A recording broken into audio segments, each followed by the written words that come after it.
Over the weekend, a Spider-Man Far From Home trailer was shown at a Comic-Con in Brazil, and I think it may have spoiled something for the MCU after Avengers 4. That's right, there might be some clues of what we're looking at after Avengers Endgame. We are breaking it all down. This is the Nerdy News Rundown. Let's get you filled in. What's up, everybody? Happy Tuesday to you. Now, before we get into this crazy story, I need to shout out Zucchini Chi, who got the nerd card question correct in the show from yesterday. You definitely know your stuff when it comes to Marvel Comics, so shout out to you, Zucchini, and we'll do another nerd card question at the end of this video. By the way, guys, if you missed the show yesterday, there was one of those weird YouTube things going on. It was like views were suppressed on the show. We talked about how I think the Avengers 4 or the Avengers Endgame trailer is lying to us. So go check out the show from yesterday if you missed it. YouTube just doesn't make things easy on anyone.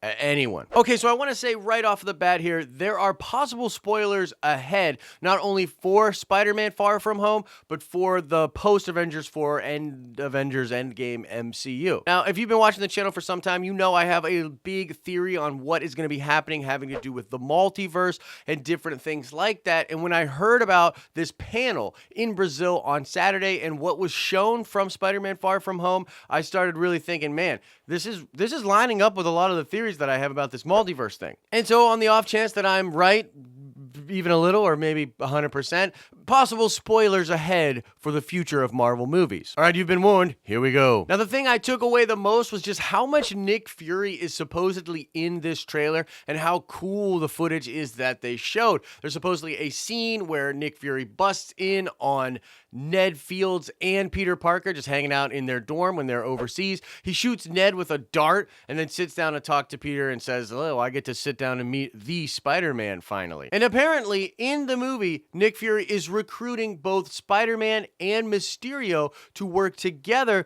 to fight these elemental things. Yeah, so apparently Mysterio's a good guy in this movie, or at least at first is a good guy, and he is recruited right along with Peter Parker to help figure out these crazy elementals, these entities out there that are causing all of these problems and all this drama for everyone out there. Apparently Mysterio knows something about these entities. That's why he's recruited to help Spider-Man, to help Nick Fury to defeat them.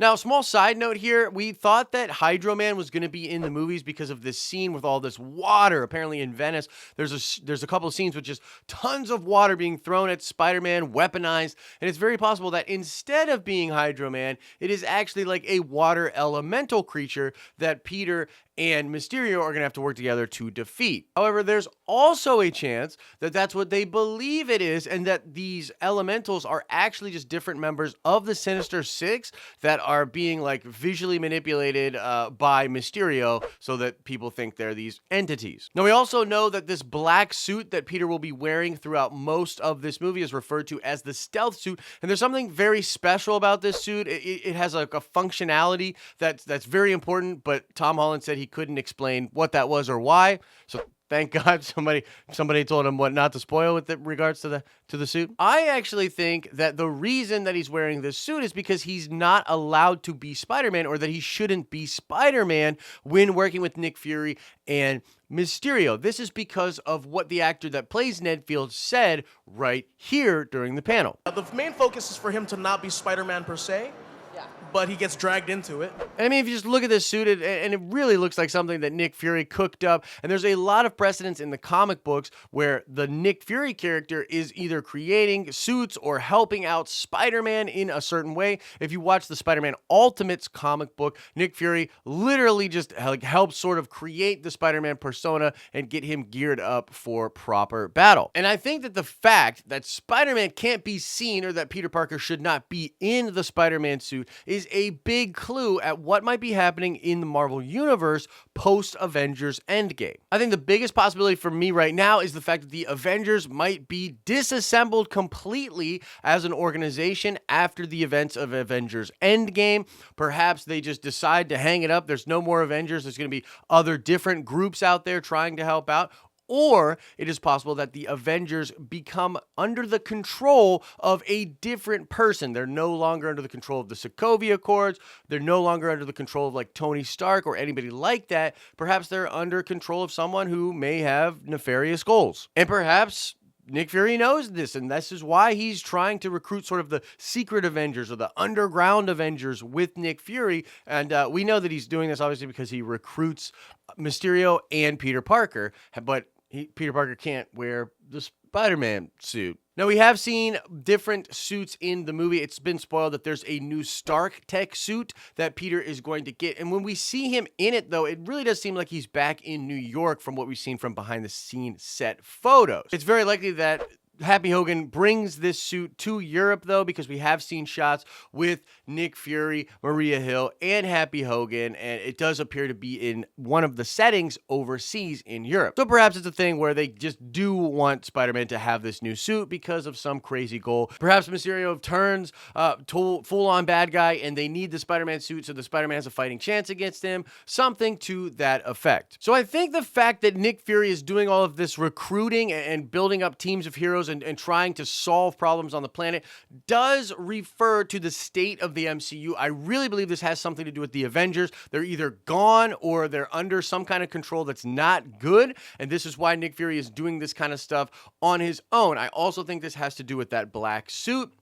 The reason that the black suit is in there is because Peter shouldn't be seen out in public as Spider-Man. This is because of either what's happening with the Avengers or because of what's happening with the Sokovia Accords. Something that happens in Avengers Endgame is going to make it so Peter should not be just out and about in his Spider-Man getup. Also, Mysterio being a hero, being recruited by S.H.I.E.L.D., very weird. Rings of shattered multiverse, affected multiverse, ruined timeline type of stuff. And this has to do with the theory that Al Schuler and I have been working on, the series of videos that we're going to be putting out for you guys.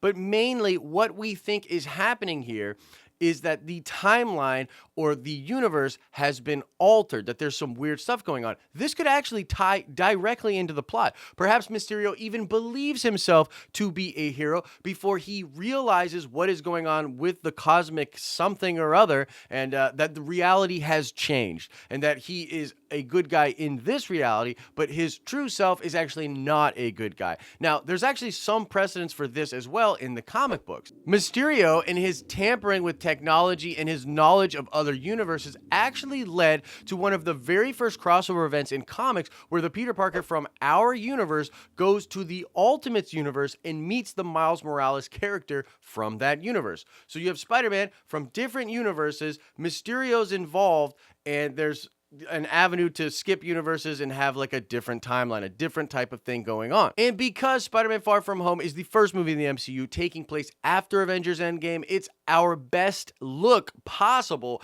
at what the status of the MCU will actually be like. And from everything I'm seeing from this movie and hearing about with regards to this movie, I think this MCU is going to be weird as hell. Possibly because of some universe-altering bad things that are happening that need to be set right.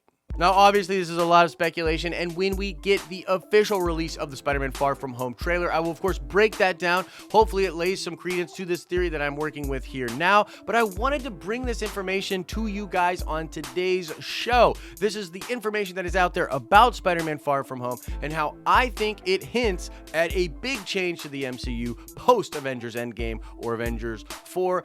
What do you guys think about this story? Have you heard anything else with regards to Spider-Man Far From Home? When do you think we're going to get this trailer? Do you agree that something really weird is going on in the MCU after Endgame? And what do you think that is? Let me know your theories in the comment section below. All right, now let's check that nerd card before we get out of here. I want to know, what movie did Jake Gyllenhaal almost step up to the plate and become Spider-Man for? There was a different Spider-Man movie. The actor got injured, and Jake Gyllenhaal was said to replace that actor in the Spider-Man movie. What movie was Jake Gyllenhaal gonna show up in as Spider-Man? Answer that question in the comment section below. And as I always say, I hope you are having an awesome and nerdy day, and I will see you in the next video.